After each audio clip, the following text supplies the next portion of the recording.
Welcome to Comedians Conquering Climate Change, the podcast, where we single-handedly solve climate and clean energy by making fun of it. My name's Esteban Gast. I'm a comedian and writer. I'm your host, and every week we talk about climate and clean energy headlines, do some deep dives, play some games, and talk about how everyone can help conquer climate change. Today's guest co-host is comedian Alli Goldberg. Alli is an incredible comedian living in LA whose work has been featured in LA Times, NPR, Good Morning America. She's the host of Two Girls, One podcast with The Daily Dot. I'm so excited to have Alli here. This is Comedians Conquering Climate Change, a project and podcast from the nonprofit Generation 180. Let's do this thing. Welcome. This is the first episode, so let's introduce ourselves again. Hey everyone, my name's Esteban. I'm a teacher turned comedian, and like I said up top, it's not just me. Every episode I'm joined by an incredible guest co-host, and today it's Alli Goldberg. Alli, we told people your fancy credits at the start, including like Good Morning America. Mm-hmm. You were named New York's top 10 funniest women? I was, and then I left, so I make good choices. And then I was like, I'm out of here.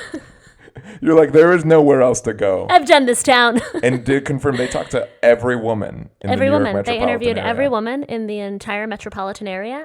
Okay, Alli, let's, thanks for joining us. We're going to start with headlines. These are clean energy, climate headlines. Okay. This is a really, really exciting one. Rivian is this electric pickup company, and Motor Trend reviewed the new pickup truck from Rivian, and here is their headline. This is amazing. People are freaking out. It is the 2022 Rivian R1T is the most remarkable pickup we've ever driven. Okay, let me give you the first line in the article. Yeah. The article opens up. This is an exact quote. Although it's sort of like Motor Trend, like have some chill. You know what I mean? Yeah, like, Motor Trend is losing. Like, I would sleep with this pickup. You know, it's like, okay, guys. I should mention the article is in all caps. Okay, but here's my question for you.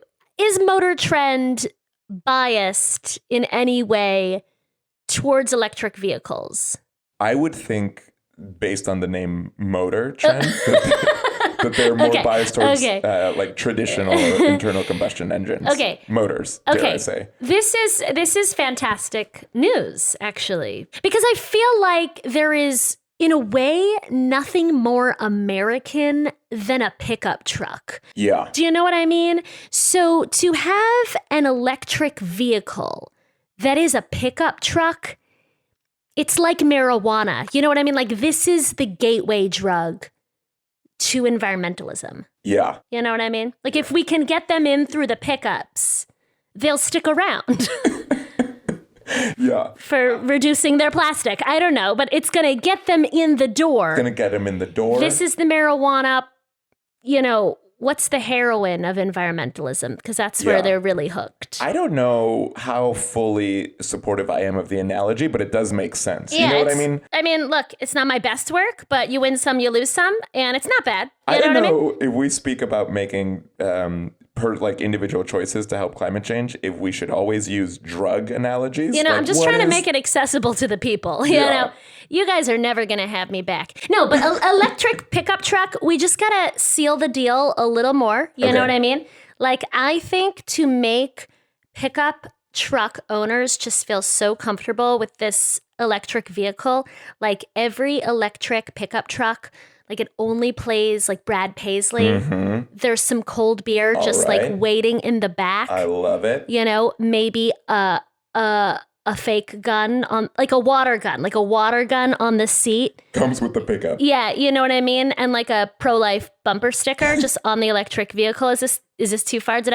I apologize to all the listeners that I alienated so quickly in this episode. It's yeah, absolutely. It's incredible. I feel like it is a uniquely American way to move forward in electric car adoption, right? Like, it's like, I want to help the climate while driving something that feels like I'm harming the climate. We're just confusing folks, Americans. Harvard has decided to divest from fossil fuels, which is a big deal for school. It has a $42 billion endowment. Pretty exciting. Okay. I don't necessarily like to bring this up right away because everyone then thinks I'm a jerk, but I went to Yale.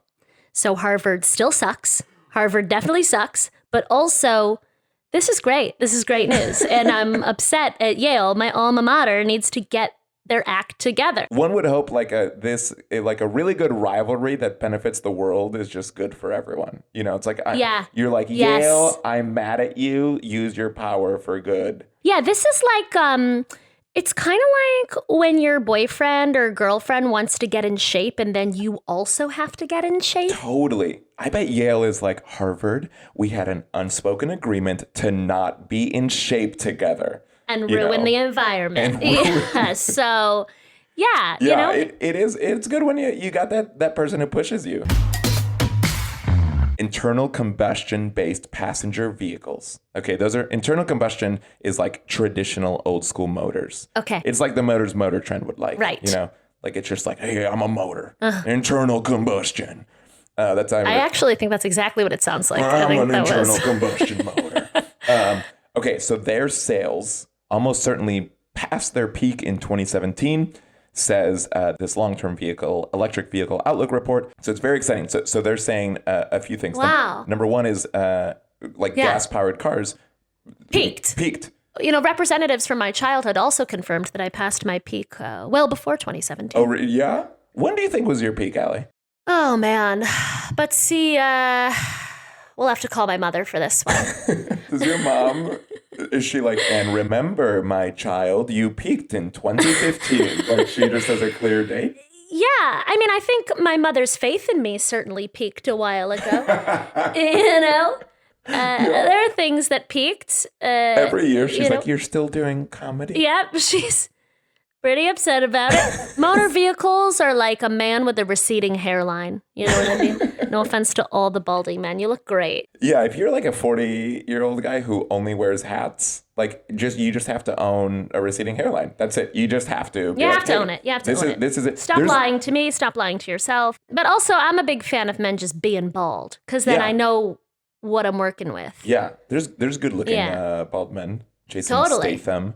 Totally. Others that don't come to mind at the moment. Last week, the EU got together. They made this climate plan, and it was unveiled that the EU as a whole would cut emissions 61%. So the thing that they had previously agreed to, Allie, which is exciting, was 43%. Mm-hmm. And now they said, we're going to cut 61% of emissions by 2030, which is also pretty soon. Yeah. And they're coming together. They're making pledges. They've got plans to do this. It is really, really exciting on behalf of the EU. What has the U.S. pledged? The U.S. is getting there. We're going to get into that. The U.S. is the Yale of this situation. No, yeah, absolutely. And EU is Harvard. The U.S. is Yale being like, oh, come on, guys. Yeah. Now? I thought we wouldn't get in shape together. I thought we would wear hats with our receding hairlines.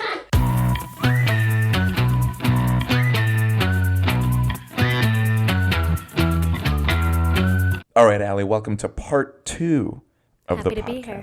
I'm glad I got invited back for part 2. Yeah, I said some questionable things in part 1. So you that's did. Good of you. You did. We reviewed. We had a feedback session. You're going to get a new guest for part 2. Yeah. It would just be, we would replace you with someone that sounds identical. So a puppet. A puppet. Literally any Muppet. Is there a difference between a Muppet and a puppet? Yeah, Muppet is branded. Oh, is it Sesame? Yeah, it's Jim Henson. Okay, cool. This is good stuff. Yeah, we're really eating up time. All right, Allie, we're going to play a game. And this game is called What is True? Okay. Pretty creative. Yeah. What happens in this game? Oh, my goodness. What an incredible follow-up question. Here's what's going to happen. You can tell me things, I'm going to tell you if they're true. Got it. Yeah. Okay. No, but what we're going to do is we're going to walk through facts about the climate goals that certain countries have set up. And a little bit of like individual countries, per capita emissions, things like that. Okay. Okay. We dig it? I dig it. Let's dig in an environmentally friendly fashion. Okay, here we go. The U.S. currently has the highest per person emissions, and this was in 2019, the last time, pre-pandemic. The U.S. had the highest per person emissions. What country do you think has the next highest per person emission? China? You're good. You're good. Wow. Yeah, absolutely. What do you think? I think we got to stop here because right now I've got 100% on this test. So the U.S. has 17.6 tons of CO2 emitted per person. It's upsetting. What do you think China's at? If Wait, we're tell me at the U.S. number again. 17.6. 17.6. What do you think China's at? Honestly, I bet it's pretty close. You know what I mean? It's like 16.9 or something. That's very close. China's at 10.1. Oh, okay. So now I guess so high that seems like good news. You know what I mean? I'm like, oh, cool, it's even less. Yeah. Honestly, this is underrated. One of the best ways to feel really good about the climate movement Is to feel really bad about it is first, to be like, and then everything is good news. Absolutely. Like, we're like, oh, is the Earth ending tomorrow? Oh, no. Oh, no, we got a couple years? We got a couple Great. years? You know what? Let's ride this out. I will buy a house and have a goes. baby.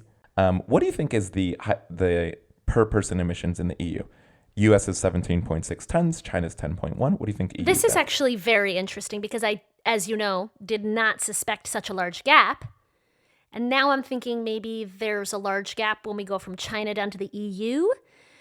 I don't know that it's that much of a gap, though. I'm going to say it's like 7.4.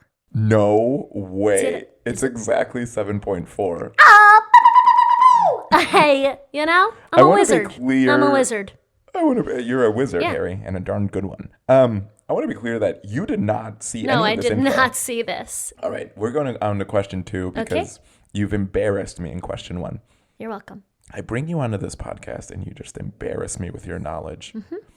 All right, in 2015, the UN had 200 countries sign this really beautiful UN climate pledge. 200 different countries put in their info, how they were going to cut emissions. This year, the UN is doing that again, and the UN was pretty frustrated because a lot of countries didn't even pledge again. Right? They missed the deadline. So 200 countries pledged. Yeah. And this in year... 2015. In 2015. Yeah. And in 2021...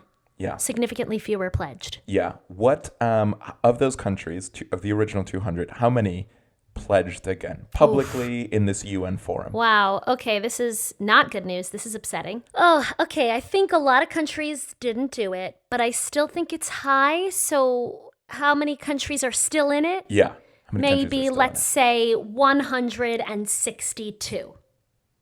Very close. If I got it again, that was going to be so cool. I was going to be upset. We wouldn't. So cool. I was going to flip this table and ruin the whole thing. Yeah, we wouldn't be able to put this out if you got it again. Because people would be like, I don't believe this. They're just reading news together. Savant puppet. Only 110 countries. Oh. So UN had this scathing comment saying, how do we penalize the other 90? Yeah, I think shame. Yeah, a lot of shame. So looking at you, I actually don't know which countries, and I don't want to pick on a country. That's not true. Yeah. Yeah, but looking at you, insert country that did not sign pledge. Yeah, get your act together. Insert other country here. Yeah. Yeah, this is a very clear threat. Insert third country. Well, there's a lot. We could do this for 90. If you don't get your act together, insert fourth country. There will be consequences. What's that? This joke has gone long. We'll do it. Too far? Okay. Insert number. Edit us down. In order to prevent average global temperature from rising beyond the 1.5 degrees, if you've heard this before, right, the 1.5 degrees Celsius is the threshold that scientists would say we need to keep that under to mitigate the worst impacts, right? So what percentage of emissions need to be cut by 2030 to reach 1.5 degrees Celsius? It's high though. I would think we still got to cut 50% of global emissions. You're too good at this game, or the numbers are obvious. It's exactly 50%. So what scientists are saying, 50% of global emissions need to be cut by 2030. Yeah. And then we got to be net zero by 2050. Yeah. If we do that, we're it's not good, but we're in pretty good shape. Yeah. It's not great shape. It's good shape. It's my body. Alli, you were so good at the game that I think it was suspicious. You're suspiciously good at this. Thank you. I guess you did go to Yale, after all.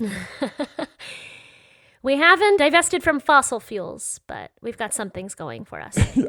But we can guess numbers pretty darn well. We can guess numbers. No, there was that one where I guessed 41 and it was 20 or something. Yeah, the bad. climate summit. I was 26. Quite off. I think you're just you just wanted I didn't go to there be more. Harvard, so.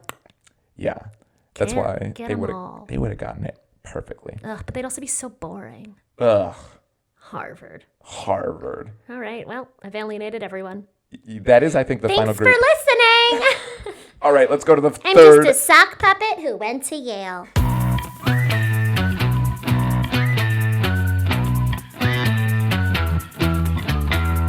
Here is the call to action, right? Here's how everyone, not just comedians, can help conquer climate change. Okay.